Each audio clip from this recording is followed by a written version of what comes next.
ሰላም ጤና ይስጥልን ክብራትና ክብራን ተመልካቾቻችን እንደምን ውላችኋል። 6 ሰዓት ሆኖ ዜና ኢትዮጵያ ከመላው ኢትዮጵያ ተጀምሯል። እስከ ቀኑ 8 ሰዓት ድረስ ከእናንተ ጋር ይዘልቃል። ትኩስ የሆኑ የሀገር ውስጥና የውጭ መረጃዎችን እያደረስናችሁ ነው። አብረናችሁ የምንዘልቀው ባልደረባዬ አሸናፊ እንዳለ፣ የሮዛ መኮንን አብረናችሁ ነን። ምን ጉዳዮች ይዛችኋል ካላችሁ ደግሞ አበይት ጉዳዮችን በማስተዋወቅ እንጀምር።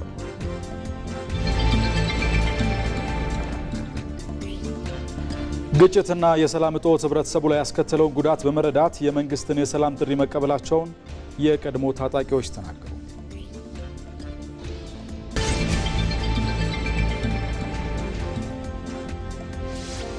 የኪነ ጥበቡ ዘርፍ ለህብረ ብሔራዊ አንድነትና ለወል ትርክት ግንባታ የድርሻውን ሊወጣ እንደሚገባ የጠቅላይ ሚኒስትሩ የማህበራዊ ዘርፍ አማካሪ ሚኒስትር መዋዘ ጥበባት ዲያቆን ዳንኤል ክብረት ተናገሩ።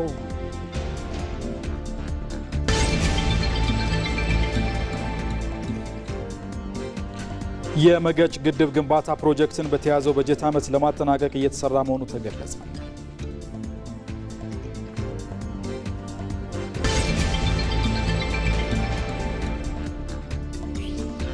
ከውጭ ከያዝንላችሁ ጉዳይ የዩክሬኑ ፕሬዝዳንት ዜሌንስኪ ሀገራቸው የኔቶ አባል ለመሆን ያቀረበችውን ጥያቄ ለመሰረዝ ፈቃደኛ መሆኗን አስታወቀች።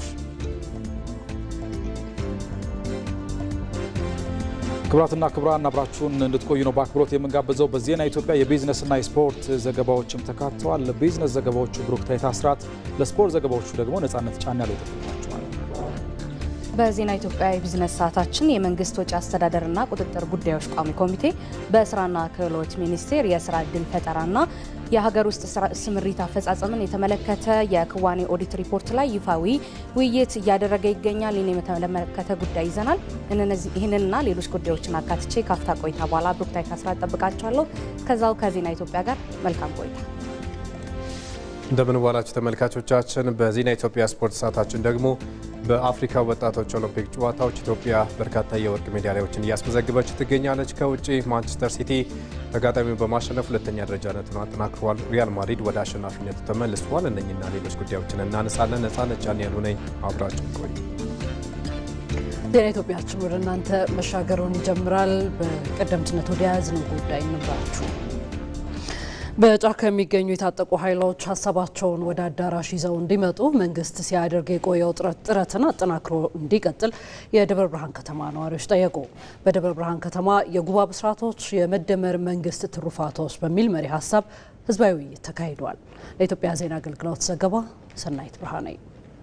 በደብረ ብርሃን ከተማ በተካሄደው ሀገራዊ ውይይት በሀገር አቀፍ ደረጃ የተጀመሩ ልማቶች በእርግጥም ሀገርን ወደ ተሻለ እድገትና ብልጽግና የሚያሻግሩ ስለመሆናቸው የደብረ ብርሃን ከተማ ነዋሪዎች አንስተዋል። መንግስት ለሚያካሂዳቸው እነዚህ ሁሉ ልማቶችም የሚጠበቅባቸውን ድጋፍ ለማድረግ ዝግጁ መሆናቸውን አንስተዋል። በከተማችን ላይ ኮሪደር ልማቶች አንዳንድ ብዙ ልማቶች እየተከናወኑ ይገኛሉ። እነኚህም ልማቶች በህዝባችን ትብብር በከተማችን አመራሮች መከናወናቸው እናውቃለን፣ እየታየም ነው። እንደ ሀገር ደረጃ ዝም ብለን ካየነው የመጡ ልማቶች በሙሉ አስደማሚ ናቸው። በከተማዋ እንዲሁም በሀገር አቀፍ ደረጃ የተሰሩ የልማት ስራዎችን ያደነቁት የውይይቱ ተሳታፊዎች ሊሰሩ ይገባል ያሏቸውን የልማትና የመልካም አስተዳደር ጥያቄዎችን አንስተዋል። በክልሉ የተፈጠረው የጸጥታ ችግር ህዝቡን ለከፋ ችግር ዳርጓል ያሉት ነዋሪዎቹ ይህም ሊበቃ ይገባል ብለዋል። ህዝብን እያስመረረ ያለው አምራች ዜጋ እንዳያመርት እያደረገ ያለውን አቅርቦትም ወደ ከተማ እንዳይገዛ የማዳበሪያ ዋጋ ጨምሯል።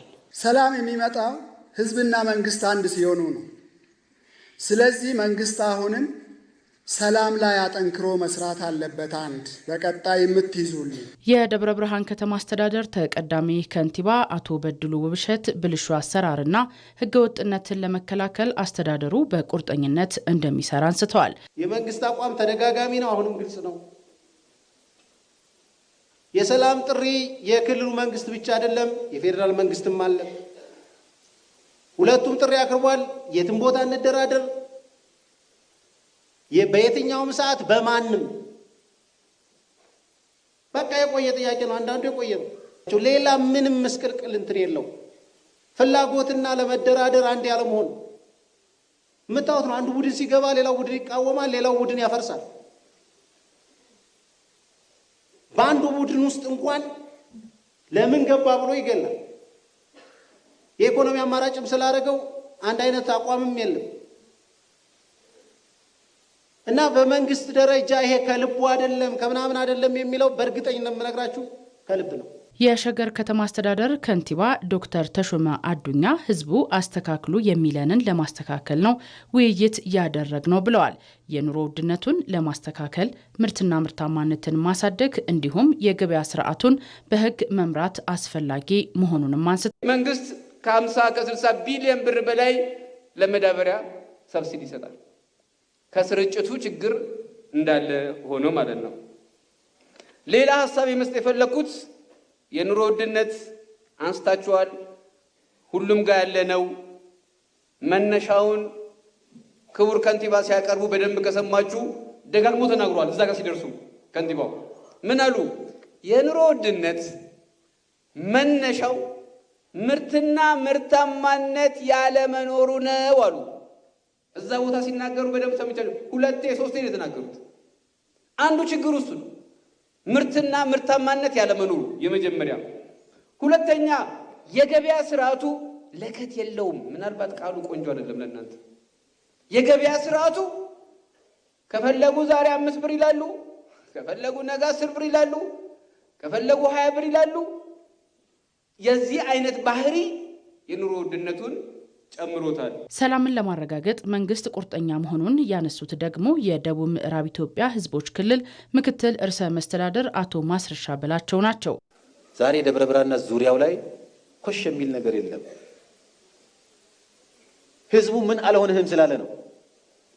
ደጀን አልሆነህም፣ ክፋትን እጠላለሁ ስላለ የጸረ ሰላም ኃይሉ እዚህ ጋር የታየው ትሬንድ ሁሉም ጋር ቢሰፋና ሁሉም ጋር ክፋትን መጥላት ጸረ ሰላም ኃይልም አለማቅረብ ሁሉም አካባቢ ላይ ተግባራዊ ቢሆን የሰላሙ ጉዳይ በእጃችን ነው ያለው ማለት ነው። መች ነው ጦርነቱ የሚያበቃ የሚያቆመው? ሁላችንም ክፉ ስንጠላ ከመንግስት ጋር አብረን ሆነን ብንታገል፣ ብንመክር፣ ልጆቻችንን ወደ ቤት እንዲገቡ ብናደርግ፣ ብንመካከር፣ ብንደራደር፣ ብንተማመን ነው የሚቆመው። የመደመር መንግስት ዘላቂ ሰላምና ብልጽግና እንዲመጣ እየሰራ እንደሚገኝም በመድረኩ ተመላክቷል።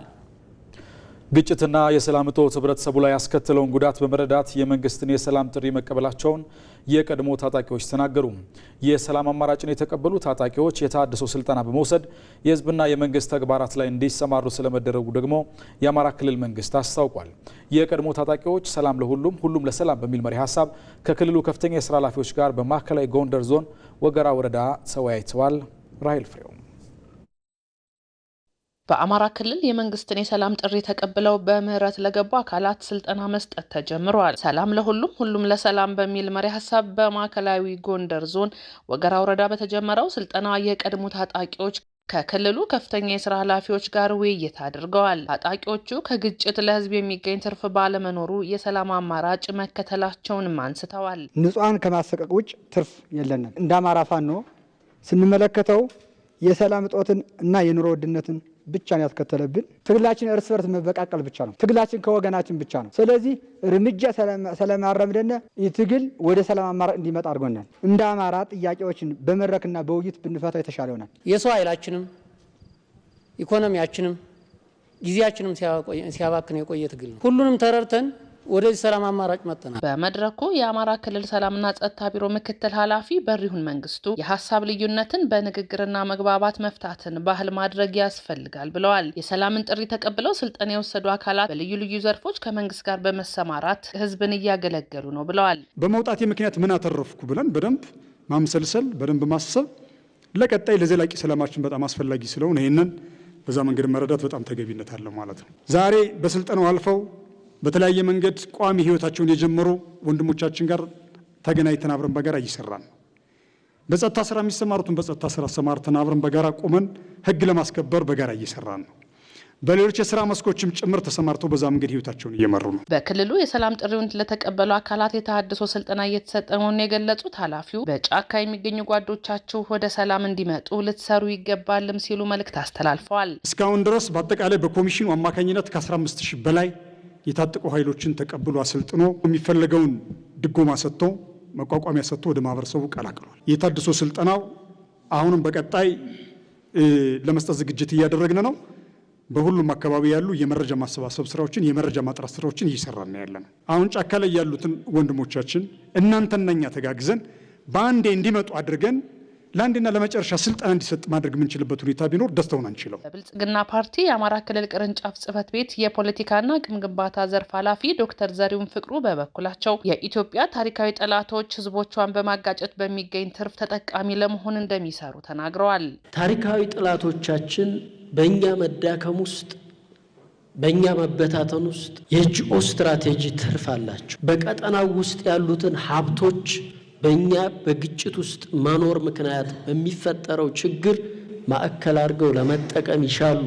የአማራን ህዝብ ጥያቄ ለመመለስ በትኩረት እየሰራ ስለመሆኑም አስረድተዋል። መንግስት የአማራን ህዝብ ጥያቄ ለመመለስ ከመቼውም ጊዜ በላይ ጥረት የሚያደርግበት ወቅት ነው። የአማራ ህዝብ የዘመናት የዚህ ግጭት ምንጭ ሆነው የትርክት ብልሽታችንን ለማስተካከል ሰፊ ርቀት ሄደናል። የሰላም አማራጭ ብቸኛ አሸናፊው ህዝብ ነው።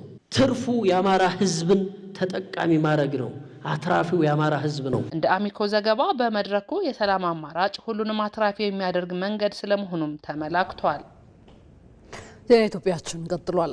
የኪነ ጥበቡ ዘርፍ ለህብረ ብሔራዊ አንድነትና ለወል ትርክት ግንባታ የድርሻውን ሊወጣ እንደሚገባ የጠቅላይ ሚኒስትሩ የማህበራዊ ዘርፍ አማካሪ ሚኒስትር መዋዘ ጥበባት ዲያቆን ዳንኤል ክብረት ተናገሩ።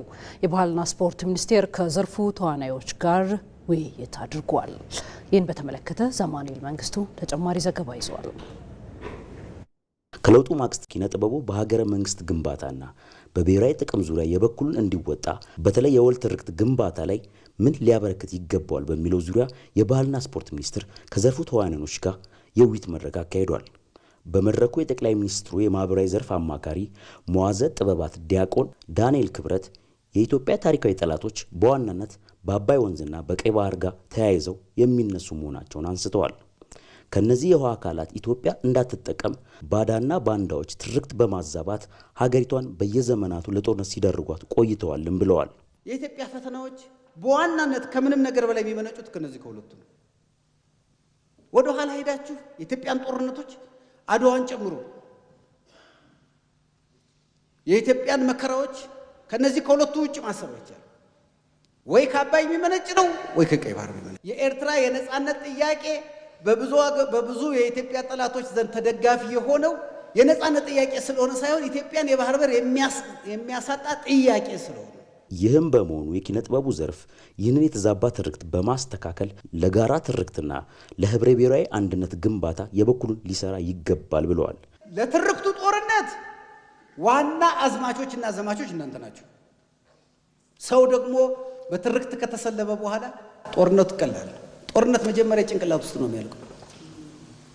ለሀገሬ መሞት አለብኝ ብሎ የሚወስነው በጭንቅላቱ ነው። መሞት የለብኝም ምን አለፈኝ ብሎ የሚወስነው በጭንቅላቱ። ታዲያ ይህንን ለማስቻል ዘመኑ በፈቀደው ፈጠራና ቴክኖሎጂ ጥበቡን በመቃኘት የጋራ ትርክት መተረክ እንደሚገባ ዲያቆን ዳንኤል ክብረት ገልጸዋል። ከዚህ ረገድ የመደመር መንግስት ባስቀመጣቸው የወል ትርክቶች ላይ ኪነ ጥበቡ የድርሻውን መወጣት አለበትም ብለዋል። አንደኛ የባህር በርን አጀንዳው ማድረግ ይቻላል። ማግኘት አለማግኘት ሁለተኛ ጉዳይ ነው። ግን መጀመሪያ ያልፈለግነውን ነገር እንዴት እናገኘዋለን? አባይ ስንለኛ ወንዙ ብቻ አይደለም እንደምታውቁ ስሙ አባይ ትልቅ ማለት ነው። ከግብርና ሉዓላዊነታችን ጋር የሚሄድ ነው። ራሳችንን በምግብ ከመቻል ጋር ሁሉ የሚሄድ ነው። ዝናብ ጠብቀን ብቻ አንዘልቀውም። የረሃብን ታሪክ መቀየር የምንችለው ውሃዎቻችንን ስንጠቀም ነው ከሚለው ፖሊሲዎቻችን ጭምር። ህብረ ብሔራዊነት አንድነታችን ኢትዮጵያ ህብራዊ ናት፣ ግን አንድ መሆን አለበት። ኢኮኖሚያዊ ጥንካሬን የሚያመጣ መሆን አለበት። ሌላው ዓለም አቀፋዊ ተሰሚነታችንን ከፍ ማድረግ መቻል አለበት። ኢትዮጵያ ስትናገር የምትሰማ ሀገር መሆን መቻል አለበት። ይሄ ደግሞ አንዱ የሚሰራው በኪነ ጥበቡ ነው። በአፍሪካ ልዕቀት ማዕከል በተካሄደው የውይይት መድረክ ከክልል ባህልና ስፖርት መስሪያ ቤት የተውጣጡ የዘርፉ ባለሙያዎች ተሳትፈውበታል። ክቡራትና ክቡራን ተመልካቾቻችን ከኢትዮጵያ ቴሌቪዥን በቀጥታ ስርጭት ወደ እናንተ እየደረሰ የሚገኘው ዜና ኢትዮጵያ ከመላው ኢትዮጵያ ነው እየተከታተላችሁ የምትገኙት። አሁን ደግሞ በቀጥታ መስመራችን ላይ ተጨማሪ መረጃ ወደምንጠይቅበት ጉዳይ ነው የምናልፈው። አርሶና አርብቶ አደሩ ዘመናዊ የግብርና አሰራር እንዲከተል ዘርፈ ብዙ ድጋፍ እየተደረገ መሆኑን የግብርና ሚኒስትሩ አዲሱ አረጋ ተናገሩ። ግብርና ሚኒስቴር ለምግብ ስርዓት ማጠናከሪያ ፕሮግራምና ለበጋ መስኖ ስንዴ ልማት ድጋፍ የሚሰጡ ተሽከርካሪዎችንና የግብርና መሳሪያዎችን ለክልሎች አስረክቧል። የግብርና ሽግግርን በማሳካት ግብርናው ለኢኮኖሚው የሚያበረክተውን ድርሻ ለማሳደግ እየተሰራ መሆኑን የግብርና ሚኒስትሩ አዲሱ አረጋ ተናግረዋል። አርሶና አርብቶ አደሩ ዘመናዊ የግብርና አሰራር እንዲከተል ዘርፈ ብዙ ድጋፍ እየተደረገ መሆኑንም ሚኒስትሩ በርክክቡ መድረክ ላይ አንስተዋል። በዚህ ጉዳይ ላይ ተጨማሪ መረጃ ሊያደርሰን ሪፖርተራችን ባየ ሙላት በቀጥታ መስመራችን ላይ ይገኛል። ባየ እንደምን ውለሃል? ለክልሎች የተከፋፈሉ ተሽከርካሪዎች ለምግብ ዋስትና መሻሻል በምን መልኩ ያግዛሉ ተባለ? ጠቅለል ያለ መረጃዎችን አድርሰን።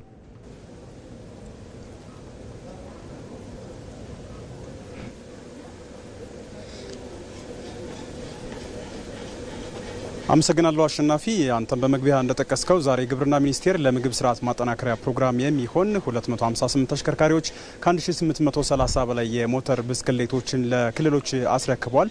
በዚህ ፕሮግራም በተለይም ደግሞ የምግብ ስርዓት ማጠናከሪያ ፕሮግራም ዜጎች የምግብ ዋስትናቸውን ከማረጋገጥ ባለፈ የተመጣጠነ ምግብ እንዲመገቡ ወይም ደግሞ እንዲያገኙ የሰብል ስብጥሮችን የስርዓተ ምግብ ስብጥሮችን የሚሰራበት ፕሮግራም ነው። እነዚህ ተሽከርካሪዎችና የሞተር ብስክሌቶች ደግሞ ባለሙያዎች ወደ አርሶ አደሩ ወደ ገጠሩና ወደ አርብቶ አደሩ አካባቢ ጎራ ብለው የሙያ እገዛ የሚያደርጉበት ከዛ ባለፈ ደግሞ አርሶ አደሩና አርብቶ አደሩ የተለያዩ ምርቶችን እንዲያመርት የላቦራቶሪ ስራዎችን ወይም ደግሞ የዝርያ ማሻሻል ስራዎችን ይሰራልና እነዚህ ለማጓጓዝ እንደሚውሉ ነው የተገለጸው። ከዚህ ባለፈ ደግሞ ለአየር ንብረት ለውጥ የማይበገር የስንዴ እሴት ሰንሰለት ፕሮግራምም እንደዚሁ 9 ተሽከርካሪዎችና 24 የሞተር ብስክሌቶች እንዲሁም ደግሞ ስንዴ በመስኖ ስለሚመረት የውሃ መሳቢያ ሞተሮችን ወይም ደግሞ ፓምፖችን ለክልሎች ድጋፍ ተደርገዋል ማለት ነው። ክልሎች ደግሞ እንዳላቸው አቅም ወይም ደግሞ እንደሚያመርቱት አቅም ተከፋፍለዋል፣ ርክክብም አድርገዋል።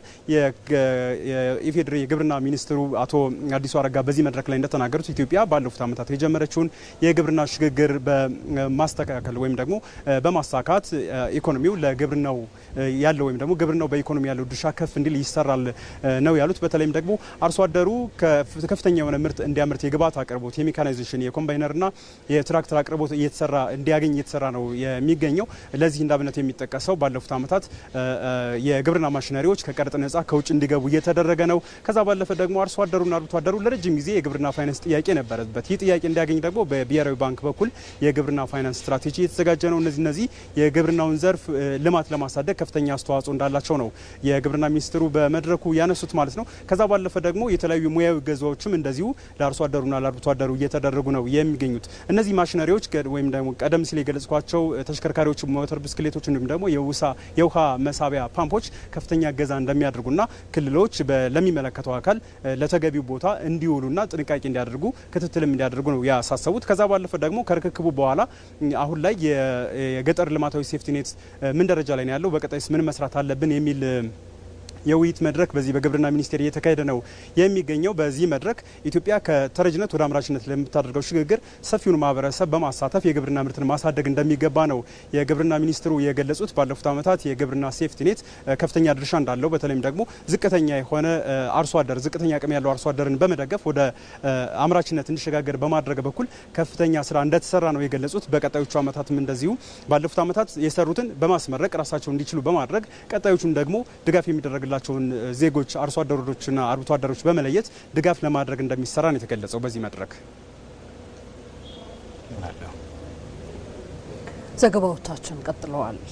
የመገጭ ግድብ ግንባታ ፕሮጀክት በተያዘው በጀት ዓመት ለማጠናቀቅ እየተሰራ ስለመሆኑ ተገለጸ።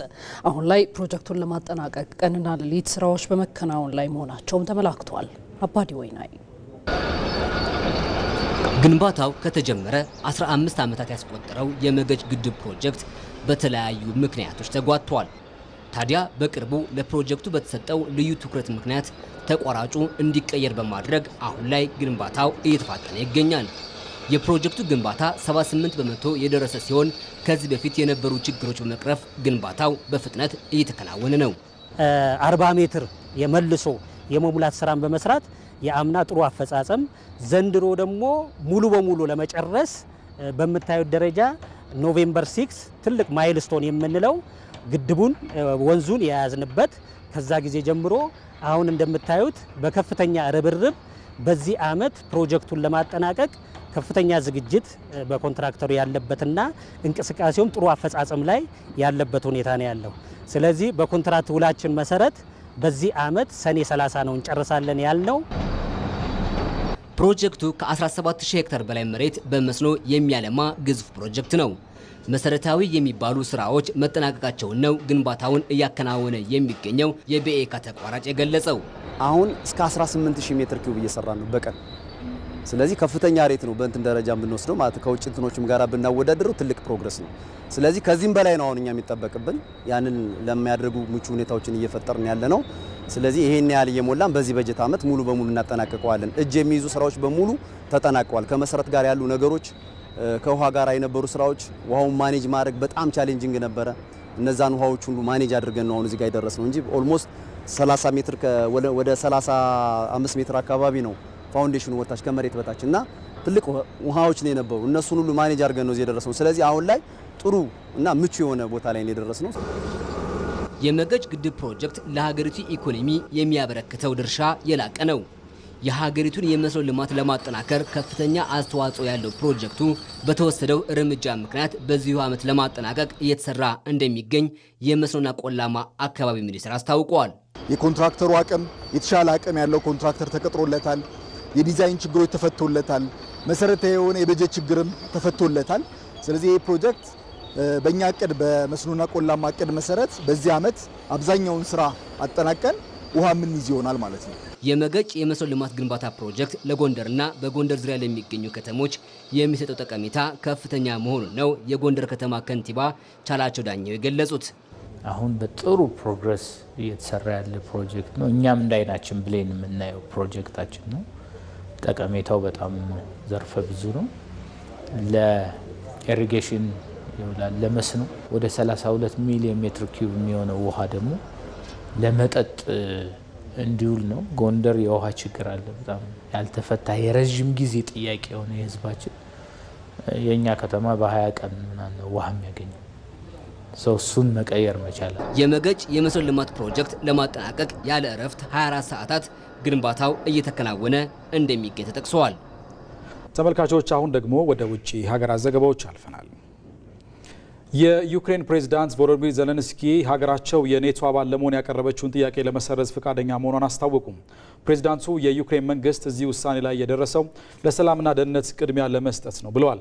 ፕሬዝዳንት ዜሌንስኪ የአውሮፓ ሀገራት ለኪየቭ የደህንነት ዋስትና ከሰጡ ሀገራቸው የኔቶ አባል ለመሆን ያቀረበችውን ጥያቄ ልትሰርዝ ትችላለች ብለዋል።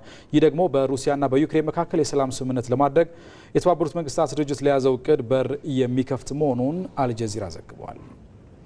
በሌላኛው የውጭ ዘገባችን ካምቦዲያ ከታይላንድ የሚያዋስናትን ድንበር መዝጋቷ ተነገረ። ሀገሪቱ እዚህ ውሳኔ ላይ የደረሰችው በቀጣናው የተስፋፋውን ህገወጥ ስደት ለመከላከል መሆኑን የካምቦዲያ የሀገር ውስጥ ሚኒስትር ገልጸዋል። የታይላንድ የውጭ ጉዳይ ሚኒስቴር በበኩሉ በካምቦዲያና ታይላንድ መካከል የተፈጠረውን ግጭት ለማስቆም ካምቦዲያ በቀጠና ያሰማራቸውን ታጣቂ ኃይል ማስወጣት አለባት ማለቱን የዘገበው ቢቢሲ ነው።